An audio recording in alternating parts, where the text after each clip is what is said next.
Okay. All right. Sorry about the slight technical difficulties, but if you're back watching this, that means that you're on part two of my I guess you could say porn recap program. You're on part two. So if you watched part one and you've continued on to part two, I want to say thank you.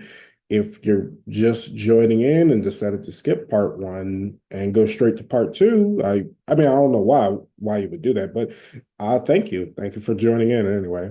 So um in part one, we covered potential triggers. Then we also covered methods to stop how you feel from those triggers. So things like the stop method, things like journaling, things that bring mindfulness into and to stop you from watching porn and whatnot. That's what we covered. But in this second part, what I'm mainly going to go over is lifestyle changes and maybe like some do's and don'ts and things that will just help you. You'll probably figure these things out for yourself going forward and figure out what works for you. But this is just what I would do. So as you can see here up on the screen, I have positive influence, but I'm sure you can read. Anyway, um, so what's interesting about this, or kind of like what I wanted to touch on, was when you are first born, like babies, whenever they're first born, they start listening and absorbing everything around them from day one. So they just can't actually talk and regurgitate to it, but it starts sinking into their subconscious. So it just kind of makes me think that, you can either be wired for success or you can be wired for failure. You can be wired to have certain beliefs and you can be wired to have certain disbeliefs because it's probably what your parents or people around you have been repeating to you for years. So it would stand to reason that, in my opinion, if you can be wired a certain way, you can rewire yourself. So I hope I said that right. Rewire. Yeah, you can rewire yourself successfully, or at least in my opinion, you can. So if I can, and I know this is going to sound all California girl with crystals type shit who's eating kale chips and whatnot, but I think that if a person decides to where they are going to say that I'm going to change my mindset and change how I approach things, I think that if they start doing that, their life gets better immediately, right then and there, just simply from making the active change and having that mindset to start reinforcing that into yourself and into your psyche and belief. So the first thing that I want to talk about is listening to podcasts and reading books on it. Now, maybe if you're not much of a person who likes to read books, I would definitely recommend listening to podcasts on this type of topic. And the reason why is because if, let's say, you're listening to it in the morning and then later on that night you're getting a trigger, it's kind of already been put into your mind now why you shouldn't regress or keep doing that type of behavior or shouldn't at least carry it on. And then I'm gonna actually show you like a few of the podcasts on here since I'm sharing my screen. I'm gonna show you a few of the things that I listen to that help me, and then we'll go from there. But anyway, the reason why I would say, start listening to podcasts, start reading books on it, and start watching maybe like certain YouTube channels on it is all of that is positive reinforcement for this new behavior that you're now doing in your lifestyle. All of that is going to start getting more jammed into your head. You're going to start becoming more conscious about it. And therefore, by becoming more conscious about it, you're going to start thinking about it more. And therefore, instead of actually just doing it, you're now going to want to continue to reinforce that positive behavior because I think guilt, or let's just say every time you've relapsed or every time you've gotten done watching porn, the fact that you feel bad about it, I think that that's a good thing. Because, side note here, imagine all the terrible things that people do or all the terrible habits that motherfuckers do, and they don't feel any guilt about it. they don't feel any type of way for doing any type of bad habit. I think it's a good thing that you feel some guilt about it. I think it's a good thing that you feel bad about it because that's continuous progress in the right path, because that shows that first off, you're identifying that there's something wrong in my life. And by doing that, then we can actually start troubleshooting. So I would say a good one is listen to Overcome Pornography for Good by Sarah Brewer. Another good one is The Porn Addict's Wife. And again, I'm going to show you some of these on Spotify, but they might have them on like Apple.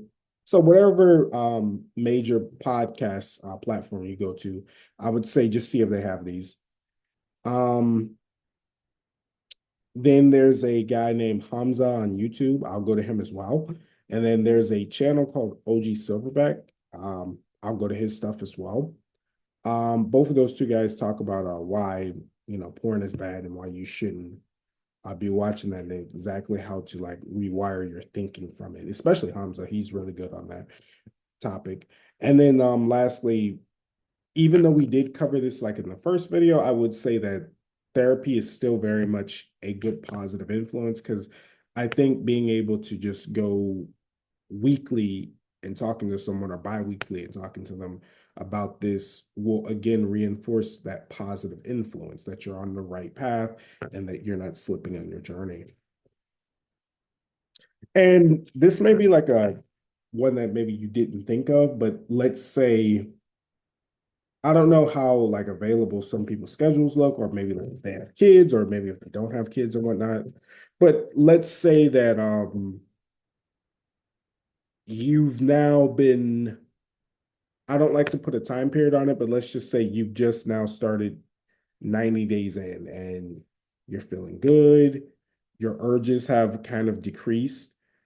I would say, I think that's a good time, in my opinion, if money can allow it, if you can, I would say move to a different city or move to a different state. And the reason why is because when you move to a different city or different state, I think subconsciously that makes you feel as if you've gotten a fresh start from where you come from. So let's say you're in Minnesota, right? And let's say you've started, you've kind of stopped, well, not kind of, but you have stopped. I would say move to Miami, well, move to Miami, or move to Atlanta, move to somewhere different, to where you can now, that, how can I put it? This now new habit that you're doing will be carried on with this new person that you become in this new area. And there was a study shown that on like the soldiers from the Vietnam War, a lot of them were like doing drugs over there. And I'm guessing like, they were doing drugs in the Vietnam War because of the amount of stress of, seeing homies get their legs blown off, seeing people get shot, and all this crazy shit. So the US was really worried about the potential drug epidemic of all these veterans coming over or coming back to the country who are going to be hooked on drugs. But something amazing happened. Most of them never touched drugs a day, touched it again in their life. And I think the reason why is because they just simply weren't in that environment anymore that was causing them to do it, or they weren't in an environment anymore that was triggering them to do it. So I think that this could also be a potential trigger that I probably, now that I think about it, I probably could have added to the first video, because let's say you're in a very stressful environment. If you happen to be in a very stressful environment, maybe like your home life just isn't that good, or maybe you live in the hood, or just whatever. And that causes a lot of stress to you. So maybe just moving out of that area, or moving from where you're from after you've broken the habit, I think that that could actually drastically change your life. And while I'm on here, I'll probably just like look up some articles and shit, so that way you can see kind of like what I'm talking about. So let me just look up some articles, and I'll look up some articles after we get through more of the slides. So The next thing that I would say is, since we're now talking about positive influence, I would say, since we were talking about rewarding yourself with positive behavior, I would say it's going out and being able to now, after you've stopped that habit, and now after you've started listening to more positive things, confirming this new habit that you have of not watching porn, I would say go out and start connecting with people romantically and socially. And what this will do is it'll kind of also reinforce that positive behavior. Because let's think about it like this: your brain thinks that you're probably reproducing because you've been sitting there constantly jacking off and watching porn. But now that you've went on and you're no longer doing that shit, and now you're actually going out and you're connecting with people, and you're able to view people more than just a piece of meat or a fetish, whether you're a man or a woman, you're able to view people more than just a fetish, and you're actually able to create some type of meaningful and emotional connection to them. Not only will, sex be more fulfilling, but your time will be more fulfilling. So your brain will rewire from the fact of, oh, it's been a stressful day. I can't wait to go home and watch the porn. It'll now rewire to, oh, it's been a stressful day, but hey, I'm looking forward to that date that I got with the girl from the coffee shop. Or, hey, I'm looking forward to that date with that guy who asked me on a date when we were on the train. So your mind will start to actually start changing into a better direction. So I would say, after you've made that positive lifestyle switch and after you've reinforced yourself positively, what will happen is you'll probably become much more confident, and you'll start being able to connect with people a lot more romantically and socially, because you just won't. I can't explain it, but it's like sometimes, like, I feel as if you've been sitting there like jacking off to a screen all day, you have horrible social skills. So you don't know how to talk to people. You don't know how to make someone laugh. You don't know how to just use humor to dilute a situation. It's kind of like you're just this like this weird little creature who just kind of sits there on a fucking screen all day. So I would say, to reinforce the behavior of not doing it, go out and connect with people. You'll be surprised how just having a simple conversation with someone, and let's just say you weren't that social of a person, how just doing that will probably reinforce the habit of not wanting to watch porn, because then you'll actually feel like you're connecting with someone. So that's just my opinion on it, and that's just what I felt, because I felt like I could connect with my wife in a much better social situation and romantically when I wasn't watching porn, and when obviously I stopped. Okay. And then the other part of this, I would say, after you've already like moved, so let's just imagine you've got this new life for yourself.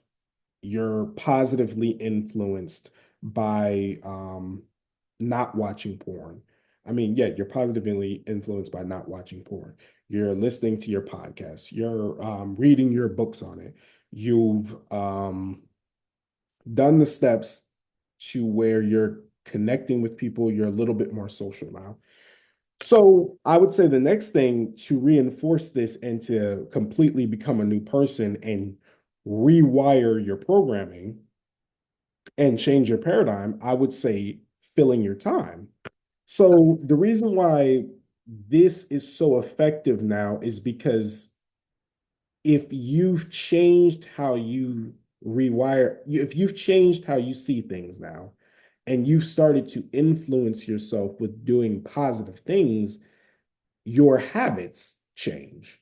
So now that you don't, or now that you've not held back by this addiction anymore, and now that you're freeing yourself, new habits will lead to obviously a new lifestyle, and vice versa. So I would say the top habit is working out. And 9 times out of 10, if you do have a addiction, you may have an addictive personality. So that means that I think you can get addicted to doing positive things. So instead of jacking off, I think you should maybe like go to the gym. And then before you know it, you'll be falling in love with the progress and you'll be falling in love with something with doing something positive. So now instead of you sitting there watching porn, you'll be probably researching on like how you can add like 30 more pounds to your bench or to your squat. Another thing is martial arts. I really believe that sports save. So I'm not saying that you got to go think about competing in the UFC now, but I think that if you probably are filling yourself with martial arts and doing some type of mastery, and let's say you're starting out from like a white belt in Brazilian Jiu Jitsu and you're on the path now to becoming like a black belt, and then you're going around doing all these competitions, man, you're living a full life. You probably, along with doing that and doing with the therapy, and then just continuing to move forward and compound these positive things, you've now probably completely changed your lifestyle. And then another one is music. I love listening to music. I don't really probably like playing it that much, but I'll never say never because hey, I mean, I could learn the guitar one day or the violin. I don't know. Another one is dancing. So this is interesting. I want to take a dance class too myself. Another one is writing. So definitely like a creative outlet. Who knows? Now that you've got all this extra time on your hands, you could write the next best-selling novel. Painting, drawing, a lot of these creative outlets, when I was doing some research on this, what I found is a lot of these creative outlets could probably help you um, show what you're feeling. Because if you think about it, a lot of times an addiction is a response to some type of trauma that you felt. As we talked about in part one, an addiction is a response to some type of trauma that you felt. So having a creative outlet like dance, writing, painting, drawing, all those things that could probably help you to express and heal some of your trauma. That's just my opinion, but I think it would for some of you. And then the next thing is, like I said, joining a local sports team, sports save, being a part of something bigger than yourself. I think that could really help. You can just, try out what works for you or what works for you, and figure out what works for you, as I should say. Um, Whichever one works, I would say just go for it, do it. Go to therapy, just do what you got to do. All right. And then we've got stay out of the gray. Now, I'm going to talk about the stay out of the gray section a little bit, actually, in the third part, because again, I don't want to jam all of this into one setting. But like I said, here's one of the outlets, as you can see. So just go ahead and type into Spotify, look for that. There's also Overcome. It should be out here. Pornography. Um,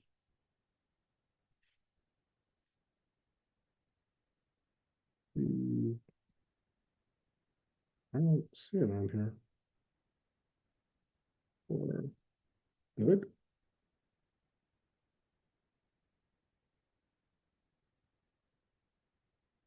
I'm not seeing it on here. Okay, let me just try looking up her name because I know it's on here. It's a really good show. Brewer?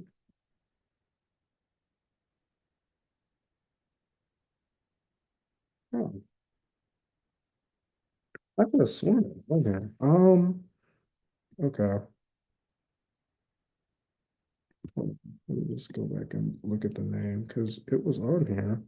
Yeah, listen to Overcome Photography for Good by Saul Brewer. I know it was on here. I know for sure. Um,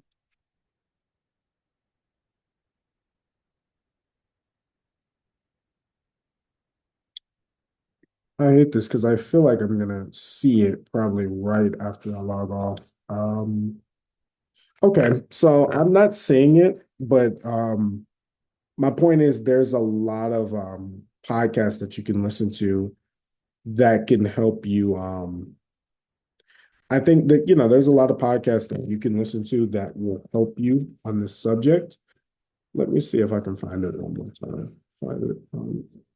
Yeah, let's see if I can find it. Uh, I think it's on there.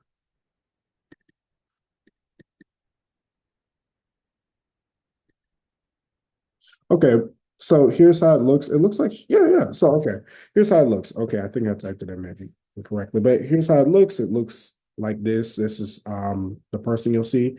She's really good on this topic, so I would definitely suggest going over and checking her out. Another one is let's see if he's on here. Another one is Hamza. You can This is how you would spell his name on YouTube. Wow, that comes up some other video. Anyway, this is the guy. You would he's really good at talking about overcoming pornography and whatnot. And then so he could definitely help you out on here. Another one is OG Silverback. Although he talks a lot about prison content, I found that a lot of his content was really helpful as well. And not watching porn. So I would say those are the positive influences that you have. And then of course, like I said, you always have therapy, you always have men like talking to friends, you always have like books and whatnot. But those are the things that I would say as well. So thank you for watching the second installment of this, and I'll see you on in the third. Bye.